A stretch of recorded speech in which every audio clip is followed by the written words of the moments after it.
The flashing red and blue lights sliced through the darkness, bouncing off the damp pavement as the police cruiser pulled up behind the lone vehicle. Inside, Marcus Thorne tightened his grip on the steering wheel, his heart pounding in his chest. He had done nothing wrong. He knew that, but experience told him that didn't always matter. A sharp knock on the window made him jump. Rolling it down with a steady hand, he looked up into the cold, expressionless face of Officer David Miller. "License and registration," the officer demanded, his voice clipped and firm. Marcus complied, moving slowly, his fingers trembling slightly as he retrieved his wallet. "May I ask why I'm being stopped, officer?" His voice was calm, measured, but there was an edge of unease beneath it. Officer Miller ignored the question, snatching the documents from Marcus's hand and glancing at them. Then, without warning, he jerked the door open. "Step out of the vehicle." Marcus hesitated. "Sir, I said get out." Miller barked, grabbing Marcus's arm and yanking him out onto the street. The next few seconds unraveled in a blur. Marcus was shoved against the hood of his car, his face pressed against the cool metal. The sharp click of handcuffs tightening around his wrists sent a jolt of panic through his body. "Officer, I don't understand." "You fit the description," Miller interrupted. Marcus's stomach dropped. It was always the same excuse. A description that was never clear, never accurate, but always seemed to match him. Passers-by slowed, watching the scene unfold. Some pulled out their phones. A woman's voice rang out, firm and insistent, "You're making a mistake." But Miller didn't flinch. He was too sure of himself, too convinced he was in control. What he didn't know, what he couldn't possibly predict, was that this moment would change everything for Marcus, for himself, and soon he would regret it more than he ever thought possible. Marcus Thorne had spent his entire life fighting against a world that too often judged him before they even knew his name. Growing up on the west side of Seattle, he had learned early that life wasn't always fair. But that didn't mean he would stop pushing forward. Raised by a single mother, Eleanor Thorne, Marcus had been taught the values of hard work, integrity, and resilience. His mother worked 2 jobs, one as a dental hygienist at a local clinic and another cleaning offices at night, just to make ends meet. Despite her exhaustion, she always made time to instill hope in her son. "Marcus, don't let this world break you," she would say, her tired eyes filled with warmth. "You are meant for more." Marcus had taken those words to heart. He was an honor student in high school, balancing academics with a part-time job at a bookstore. He had dreams, big ones. He wanted to own his own business, maybe even a sustainable energy startup one day. But first he needed to finish college. Despite his ambition, Marcus knew the world saw him differently. He had lost count of how many times he had been followed around in stores, how many times women clutched their purses when he walked by, how many times police cars slowed down when he was simply jogging through his own neighborhood. And then there were the traffic stops. Marcus had been pulled over more times than he could remember. Sometimes it was for a broken taillight that wasn't broken. Other times no reason was given at all. He had learned to keep his hands visible, his voice calm, his movements slow. He had learned to say "yes, sir," even when his pride screamed against it. But it never got easier. That evening, Marcus had just finished an exhausting shift at a downtown cafe, where he worked as a barista to help pay for college. He was on his way home, looking forward to a quiet night of studying. He had one more semester before graduation, and he was determined to make it through. But fate had other plans. When he saw the flashing lights in his rearview mirror, his stomach clenched. Not again. He took a deep breath and pulled over, forcing himself to stay calm. But as Officer David Miller approached his window, something in the air felt different. This time, the officer wasn't just looking for a reason to issue a ticket. This time, Marcus was about to be thrown into a nightmare he never saw coming, and neither he nor the officer had any idea how much their lives were about to change. The cold steel of the handcuffs bit into Marcus's wrists as Officer David Miller tightened them. The weight of injustice bore down on him, heavier than the officer's grip. He stood there, heart pounding, as the flashing lights illuminated his face for everyone to see. He wasn't resisting. He wasn't arguing. But none of that mattered. A small crowd had gathered, some murmuring in concern, others recording the incident on their phones. A woman's voice cut through the night air. "Officer, what did he do?" Miller ignored her, pushing Marcus toward the squad car. "You have the right to remain silent," he recited, though his tone lacked the usual formality. Marcus's breath came in short, sharp bursts. "Officer, please tell me what I did wrong." Miller scoffed. "Suspicious behavior. You fit the description of someone we're looking for." Marcus clenched his jaw. The same excuse. Always the same. He had heard those words before and they were never followed by an apology. Only humiliation. The car door swung open and before he could say another word, he was shoved inside. The slam of the door echoed like a final verdict. As the car pulled away, Marcus's mind raced. His mother's voice echoed in his head, "Stay calm. Get through it." But how could he stay calm when he was being treated like a criminal for simply existing? The station was just as he remembered from the last time he was brought in. Small, dimly lit, and filled with tension. The officers barely looked at him as he was led to a holding cell and shoved inside. Marcus sat down on the cold metal bench, his mind clouded with frustration and fear. He had never committed a crime. He had never even had a parking ticket. And yet here he was again. The hours dragged on. No explanations, no calls, just silence. He thought about his mother. How would she react when she found out? Would she be disappointed? Angry? Or just tired of the same cycle of injustice that had plagued their family for generations? His phone call finally came and with shaking hands he dialed the number. "Mom," he whispered when she picked up. There was a pause, then a sharp intake of breath. "Where are you?" He swallowed hard. "The station. They pulled me over, said I fit the description." Silence, then a heavy sigh. "I'm coming." Hours passed before Marcus saw his mother's familiar figure standing on the other side of the cell bars, her expression unreadable. Beside her was an older man in a sharp suit, Mr. Davies, a lawyer and family friend. Officer Miller appeared, leaning against the desk with a smug expression. "What can I do for you, ma'am?" Eleanor squared her shoulders. "You can explain why my son is here." Miller shrugged. "Like I said, he fits the description." "And what description is that?" Davies's voice was calm but firm. "Because I checked, there's no active bolo matching his details." For the first time, a flicker of hesitation crossed Miller's face. Davies slid a folder across the desk. "I'd advise you to look at the legal ramifications of wrongful arrest, Officer Miller." Miller's jaw tightened but he said nothing. A moment later he turned to another officer. "Let him go." Just like that. No apology, no acknowledgement of the mistake, just the sound of the cell door opening and a muttered, "You're free to go." Marcus stepped out, rubbing his wrists where the cuffs had been. His mother placed a hand on his shoulder. "You okay?" He nodded. But something in him had changed. This wasn't just another bad experience. This wasn't something he could let go. That night, as he sat on his bed staring at the ceiling, a fire burned inside him. He had spent his life avoiding trouble, playing by the rules. But what good had that done if the world was going to judge him no matter what he did?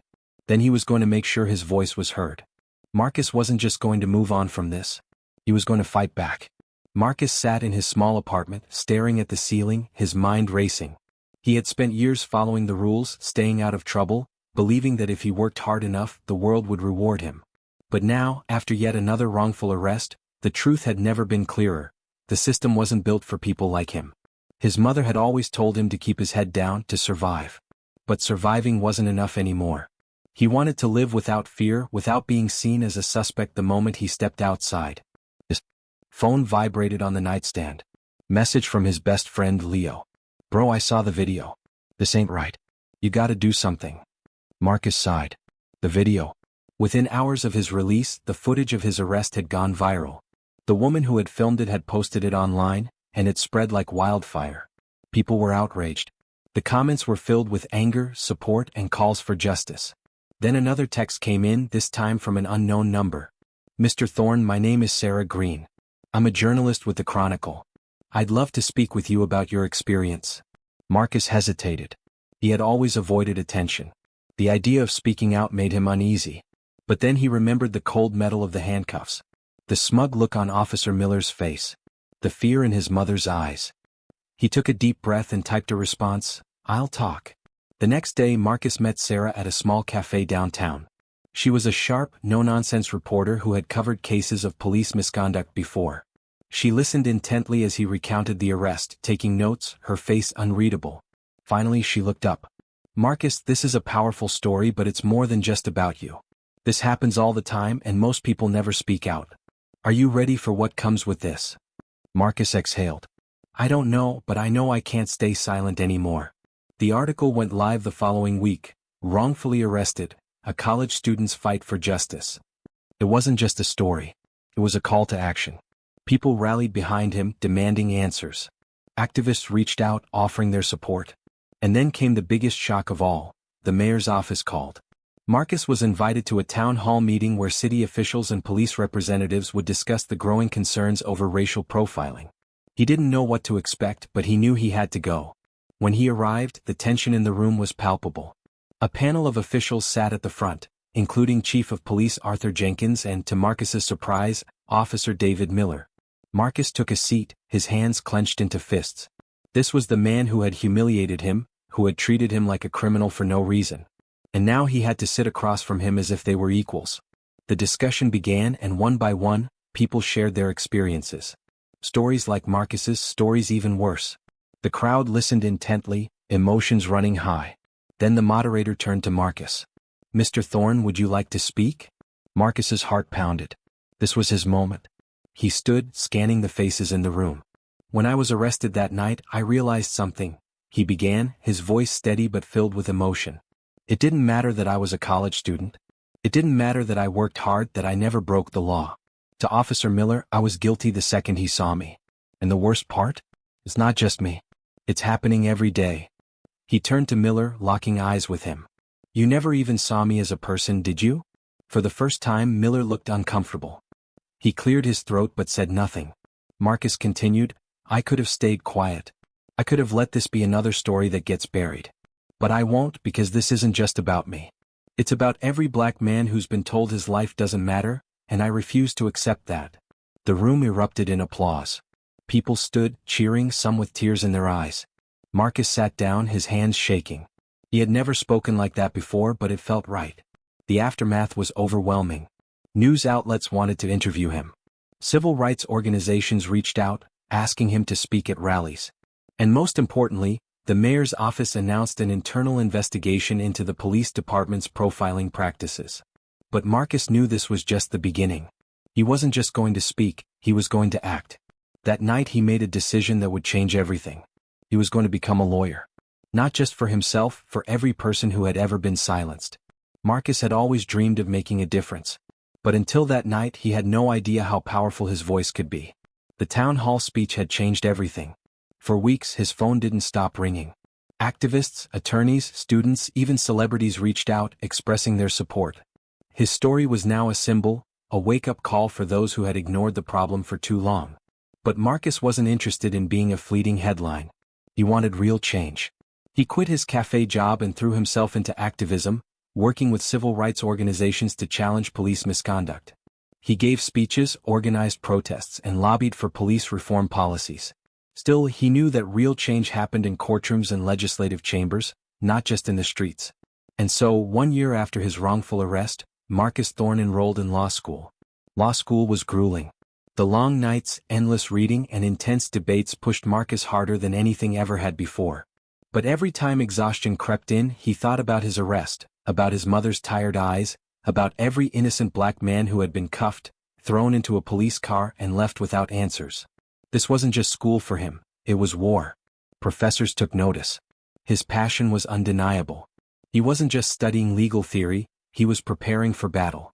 By his second year, Marcus was interning at the Justice Advocate Group, working directly on cases of racial discrimination and wrongful arrests. Every day he met people whose stories mirrored his own, and every day he fought harder.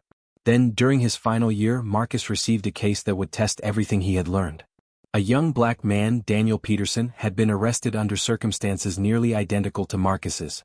No reason, no charges, just fitting a description. Marcus took the case personally.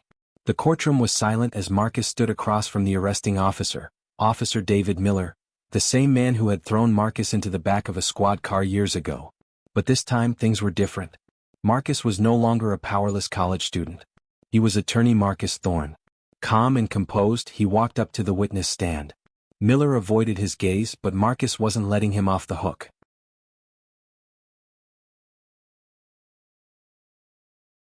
"Officer Miller," he began, flipping through his notes, "how many times have you stopped individuals under reasonable suspicion without filing charges?" Miller cleared his throat. "I don't have that number on hand." Marcus smirked. "That's interesting because according to department records, you've stopped over 300 black men in the last 3 years. And how many led to convictions?" Silence. Marcus leaned in. "0. The jury shifted. Miller clenched his jaw. He had no defense.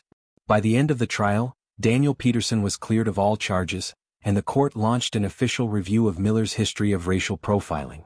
As Marcus walked out of the courtroom, his mother was waiting. Tears filled her eyes. "You did it?" she whispered, pulling him into a hug. "No, Mama," he said, smiling. "This is just the beginning."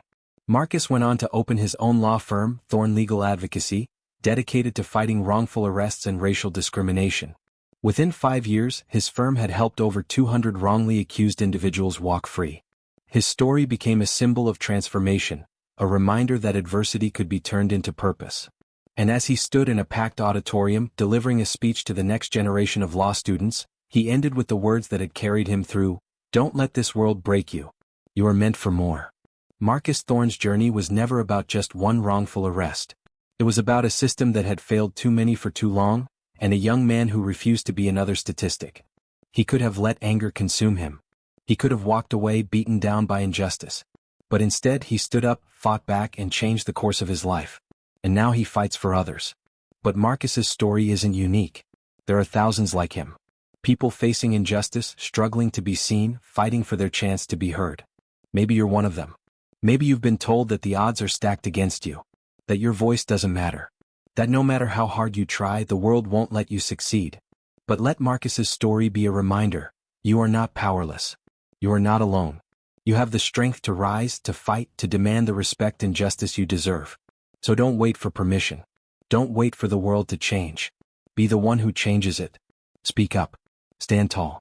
Take action. Because your story is still being written. And like Marcus, you have the power to make it one the world will never forget.